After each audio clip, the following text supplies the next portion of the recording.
Abundance. I'm your host, Jen Defoe Turner. And I'm your host, Teresa Jansen.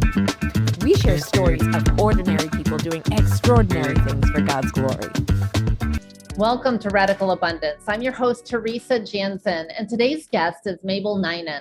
She was born in India, moved to the United States, so she knows what it's like to be a foreigner. She's about to release her first book called Far From Home, Discovering Your Identity as Foreigners on Earth. Welcome, Mabel. It's so great to have you on Radical Abundance. Thank you for having me, Teresa. This is such an honor and blessing. Well, I'm honored to meet you and to have you on the show as well. And, I live in a cross-cultural setting. And can I just ask, what was it that caused you to take that big journey from India to the United States? Well, it was love. That's a great one, since we're talking about love all month. Yeah.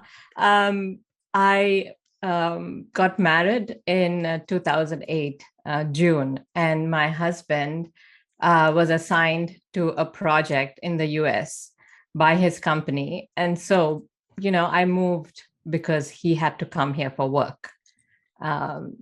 And we've been here since. Yeah. How did you feel about that? Were you excited to go to the United States, or was it really hard to leave your home and everything that was familiar, or both? Great question. And at first I was excited because nobody tells you when you're moving to another country, and especially when you move to a developed country from a developing country or to America, right? This land of opportunity and dreams. Everyone's happy for you. They're rooting for you. They're cheering for you. And even I thought this is such a great opportunity. And I was newly married. So it was like a new adventure, like setting up a new phase of life with my husband. And so I was really happy when we first came, both of us. My husband's name is Simon. Simon and I enjoyed our time, together.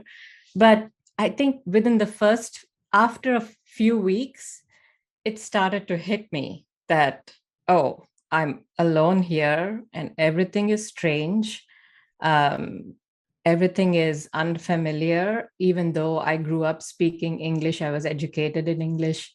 And so language was not a problem for me.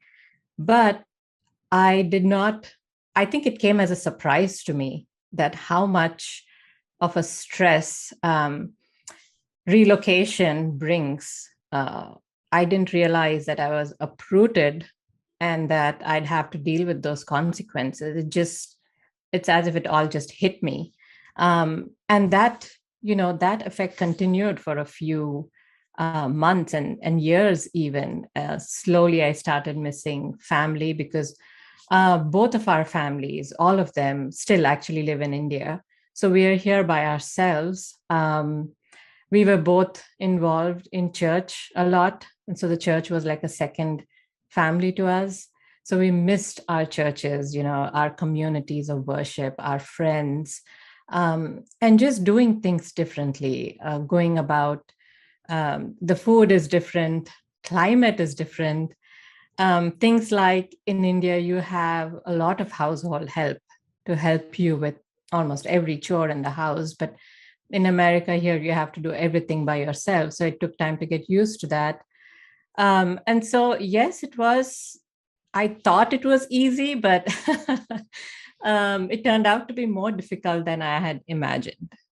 So, and at the time, you're even getting used to being in a new living situation, new husband. You're learning how to be together as a couple. So that's a big cultural change too, from single life to married life. That's a big change. And then to change your country. And I know that, even though you could speak the language, the cultures are very different between the United States and India. So what was the one thing that maybe was surprising to you that you noticed was different than what you thought it would be? Good question again. And I think, Indian culture is a very communal culture. And even if you live in a neighborhood, your neighbors are always talking to you and chatting with you. I remember when we lived in an apartment in India, there are a few hours in the day that my husband and I would leave the door open, which signaled to the neighbors that you can walk in anytime. And the neighbors did the same. If the door's open, that means, they're welcome to interaction. And this is on a daily basis. And if the door is shut, they can still come. They can knock in and come. But there was this daily interaction with neighbors. And even growing up, my neighbors were so close to our families. And when I came here, I think what was surprising to me is to see that just people go about their businesses, and you could live in a neighborhood without ever speaking to your neighbor and knowing who's there. So the first time we moved to this apartment in Southern California. And I remember, when I spoke to my dad on the phone, he said, "Oh, okay, so who's your neighbor? What are your neighbors like?" Like, I don't know. I'm not sure I've even seen them. I can hear them, but I have not seen them. So I think that was difficult for me to just make friends quickly. I mean, the first few weeks or months,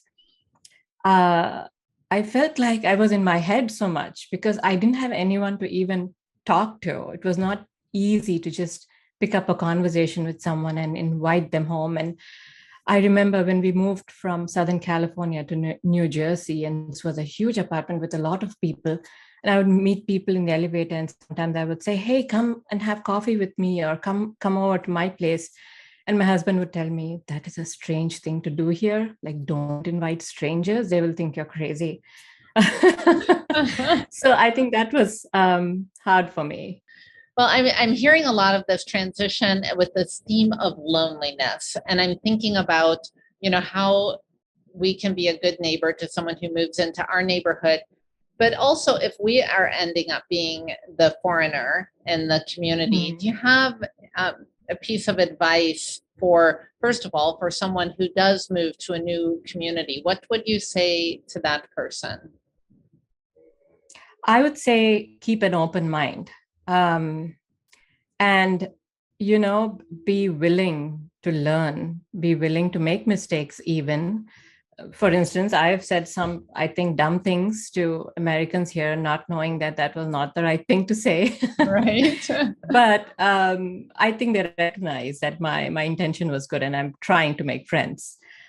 So I would say make the first move, because I have seen, at least in my community, some Indians who come here, who've lived here so long, but they only make friends with other Indians and they don't have friends from other communities. They've never visited an American in their home. And so I would say keep an open mind, learn, the host culture as much as you can, and go out of your comfort zone. And, there's no harm in extending a hand of friendship to someone who doesn't look like you. And you might find someone you might hit it off with them even more than you do with someone who looks like you. And the second thing is find a good church or a good community of believers. And what helped us was having a community of believers. And sometimes it was outside the church, but Indian friends who were believers, and we got together frequently to study God's word or just to hang out. And that helped us a great deal. And so I think two things: with your own community, with believers, finding encouragement, from them. And the second thing is hang out with those who don't look like you, make the first move and extend a hand of friendship and go out of your comfort zone to have those adventures. Yeah. I remember early on in my time here in South Sudan, there was a woman who was visiting East Africa from the United States, and we were just chatting, and she asked me the question, "What do you miss most about living in the United States?" And I think I said something silly like, "Oh, I miss a really good hot shower," because the showers here are not fabulous, I will say. And then as we were talking, and we were actually on a long bus ride, and so we had a chance to talk, and I said, you know what? I've realized what I actually miss is this, what we are doing just right now. This conversation where we can just talk back and forth easily. We can use the colloquial language and idiomatic language, and we know what we're talking about, and we don't have to be so careful with every word. And it was just so refreshing to be with someone who shared that common background and language, and I could just for a moment relax. Because for me, when you're in a foreign culture, you're always trying to be so attentive all the time to not get it wrong, and Yeah. you want to get it right. So I can see how it can be really refreshing and comforting to talk to people who are from your own culture and just let your hair down for a while, if you will. But you do have to take Yeah. that time and the courage to step out. And like you said, people from India who've lived in the United States a long time, but they only socialize with people from India. And I've seen that oftentimes in communities where people really just huddle together to enjoy the familiar rather than embracing that adventure of learning something new. Now, you talked about the importance of the church, and I've moved domestically before within the United States before I moved to East Africa. It's not easy finding a new church when you move to a new community, let alone when you move to a new country. How was that experience for you? No, what made, I think, my move here and living here difficult was that we didn't stay in one location. Oh, wow. I think in the past 13 years, we've lived in 10 homes or at least 7 cities because of my husband's work. He was a consultant. So we went wherever, his work went, which meant, different clients, different cities. So we went from Southern California to New Jersey. We lived in Arkansas. And then we went back to India for a year so I could give birth to my son. And when he turned a year, we came back to Southern California. And about 3 years ago, again, we've moved, and now we are in Northern California. And so everywhere we went, that one thing that we would long for is let's find a church. And so we've been to so many churches. Sometimes it was as short as 6 months. Sometimes it was, 3 months or a few weeks. But we did not find what we were looking for, in the sense that when I was growing up in India, from the time I was 3 till I was in my late 20s, I went to the same church. It was a small local Methodist church, and all of us knew each other, our families, and everyone grew up together. And I realized, and I think it was a sad realization, that that's not going to continue with the lifestyle that we had. And for some reason, I think it was hard for us, or it takes time for a foreigner, I feel in my experience, to find that acceptance in the church here, or that to feel like you belong, or that sense of community, or even I think, like, one of the things that people would be surprised was just my understanding of the Bible, or my Bible knowledge, because for some reason, they think that if you're from another country, and even if you're raised a Christian, they're still cautious. They don't know what you believe.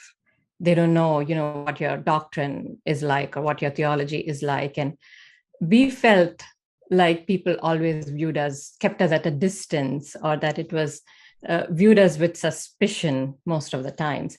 And if I did find community and a good fellowship, it was with a parachurch organization where we would study the Bible together and talk about what God's been doing in our lives.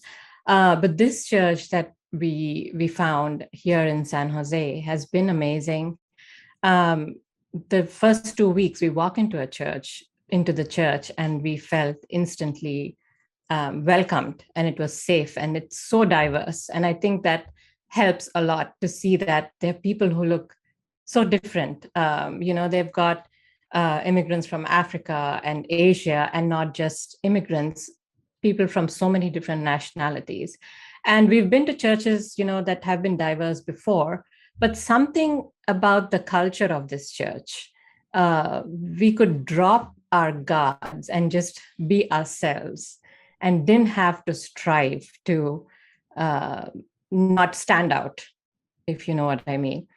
Well, I'm glad that you mentioned about the diversity in a local church, because that is one of the things that I really love about living cross-culturally. I attend a church here in South Sudan that has about 30 different countries represented in the church, and about 50% of the congregation is from our host community here. So they're South Sudanese. And then the other 50% of the congregation, they're from countries all over the world. And I love the diversity of the church.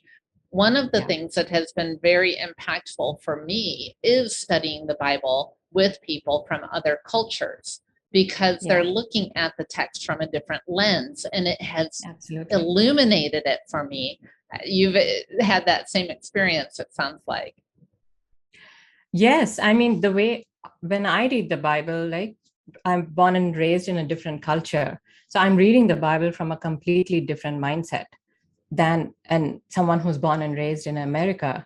And even this, a Bible study organization that I do Bible study with, we have people in our group from so many different cultures, like there are Filipinos and Asians and Koreans. And sometimes, the other day someone said, I think this was a few years ago, we were studying about Solomon and about Queen Sheba and how she came and she looked at him. And this second generation Korean lady said, something about her reminds me of my Korean mom, the way she said this and the way she said that.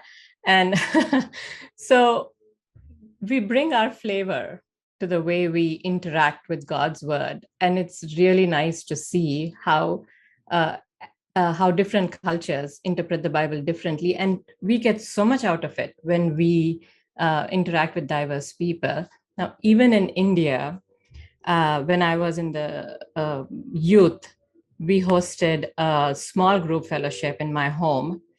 And this was a new experiment for the church. And when the first day of the meeting, the small group, we were surprised that 50% of the young people who showed up were Africans from Kenya, Nigeria, and other places. And, I was living with my parents at that time, and my mom said, are they from your church? Like you said, small group fellowship, and where are all these kids coming from? And then I realized that, our city in India was home to a large African population who came to study. And that was for me the first time having interaction with someone from outside India. And it was such a joy to see how they worshiped God and how they would study the Bible. It's just a different kind of, energy that you feel when you're with people who don't look like you, who are different. It's totally true. And that, I think, is the beautiful way that God has created us to be. And I love the picture that's painted in Revelation 7:9 when it talks about the multitude gathered around the throne, and every tribe and every tongue and every nation. And God did not create us in this, one flavor, one color, one everything, He created us in diversity, at least with the propensity for diversity at the beginning of time with creation. Now, cultural diversity happened as the diaspora went out from that original place where man and woman started. And so, but I think that diversity was part of the plan right from the beginning, because he told us to go forth, multiply, and subdue the earth, right? So he had that idea that we would grow and learn together in community, but differently in the communities that we're in individually. And then at the end, to bring everyone back together. I think it's just a beautiful idea, because it embraces God's creativity and how he's made us so wonderful. And we're better together, Well, I want to talk about your book because I love the title of this book. It reminds me a bit of my father-in-law he would always say, this world is not my home. I'm just a passing through, you know? And I have at times thought about when I encounter the culture that I oftentimes do feel quite foreign. And I think the reason I feel foreign is not because I'm from a different culture, perhaps, but because I am from a heavenly culture, or I'm adapting a heavenly culture as I get to know the Lord more and I grow in spiritual maturity. And then this earthly culture, worldly culture, begins to feel more and more foreign to me. So tell me about the book and what inspired you to write it. But that was a great summary of my book. Great. Borrow your words when I talk about my book. In this book, I draw from my experience as an immigrant to shed light on how to find meaning and satisfaction as a sojourner, as a foreigner on earth, and as a citizen of heaven.